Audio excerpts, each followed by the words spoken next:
So it turns out that the signs for the ULEZ in London are not actually compliant. They're not legit. There was a guy who owns a scaffolding firm, and his vehicles had to go through the zone, and he said he didn't understand them. Anyway, they went through enough times to rack up 11,000 some odd £100 bill, and he said, I'm not paying this. And he went to court, and I think he went on a bit further than that, but either way, the judge ruled that he was correct, because all it says is ULEZ. It doesn't give you prices, it doesn't give you any more information, it doesn't give you what penalties are. Say for instance you went into a car park, it will tell you on that car park what the prices are, for how long, when till when, and what also the charges are if you fail to pay. The other interesting thing to note also is that these ULEZ zones aren't in the highway code. In the highway code they give you all the different types of signs you might come across, but they don't have those. Either way, they've actually ruled that these signs aren't legit, they're not legal. What this means I do not know, and how this stands for anybody at the moment who has got some outstanding ULEZ fines, I don't know either. But it's actually in the news at the moment. But to be honest, there's a lot of you that probably won't be getting your ULEZ bill come through, because if you've driven through certain parts of London, the cameras have been deemed, or rendered I should say, inoperative by some midnight figure that sneaks around the place adjusting them. Can't say this upsets me at all. He's not one person on his own, incidentally. What I gather, there's a great many people that are doing it. It's almost a sport. And hats off, because at the end of the day, it's just robbery. There's no other word for it. You know, you either can take your car into a place or you can't. There's no, well, it's really bad for the pollution and all the rest of it, but if you give us a couple of quid, we'll let you in. It just doesn't work like that. I mean, if they were genuinely serious about pollution, and they meant what they said, and they believed in what they said, because of course they don't, right? Then it simply would be, we're not having any of those vehicles in there. But when you can buy your way in, then it's not a crisis, it's not a big thing, it's not a deal. Now there will be those who are on the green agenda that says it puts people off coming. No, it doesn't. It's as simple.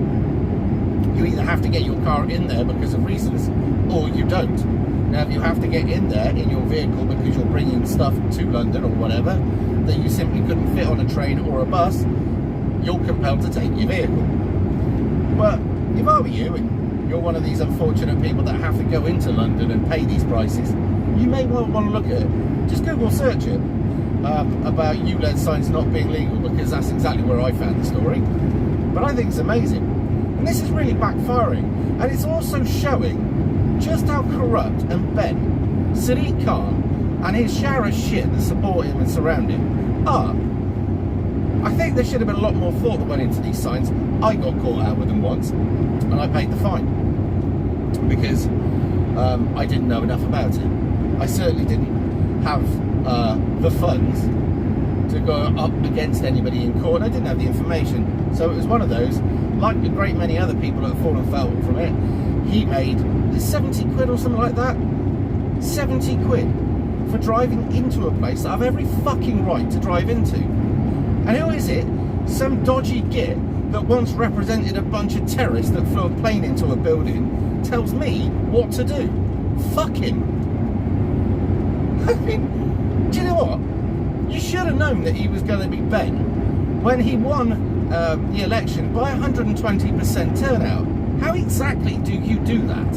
How do you get more than 100% of the population of that area turn out and then record it? And then also the other interesting things would be mentioned here was a great many Jewish community and some of the other, I think it was some of the other Christian community had their voting cards not sent to them, or there was a problem, or they couldn't get to vote. I can't for the life of me think, well, maybe it was their cards that went elsewhere to somebody so they could vote twice. Because I'm still, and I can't get my head around how there could be legitimately 120% of the voter turnout. Now, as we know, in other votes in Great Britain where it looked very, very fishy, people like Jimmy Savile raised from the grave and other people like that and voted. You have to think to yourself, there could be a problem with the voting system. And we all know exactly what happened to Donald Trump over in America, where people are walking into the night with bags of voters' card, people's votes that ended up vanishing. And now at a later date, when everybody thinks that it's all blown over, it's coming to light and they're saying, well, yes, this was fraud here and this was fraud there, but yet nobody says anything. There was somebody once said that if voting made a difference, you wouldn't be allowed to. And I really, truly believe now that that might well be a thing. Because when people go out and decide they want to vote, and then the vote gets rigged, you have to ask questions. So, yeah, I don't have a lot of confidence in voting, but you still got to do it. I'll give you an example of why you've got to do it, right? My local village, where I live, it's quite left. What they did, right, the Conservative candidate said, I don't need to go around and make an effort, people will vote for me. Well done, love.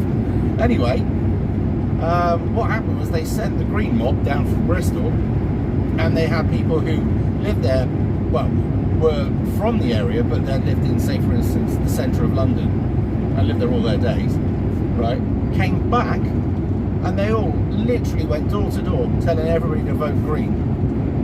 Do you know what? A lot of people did.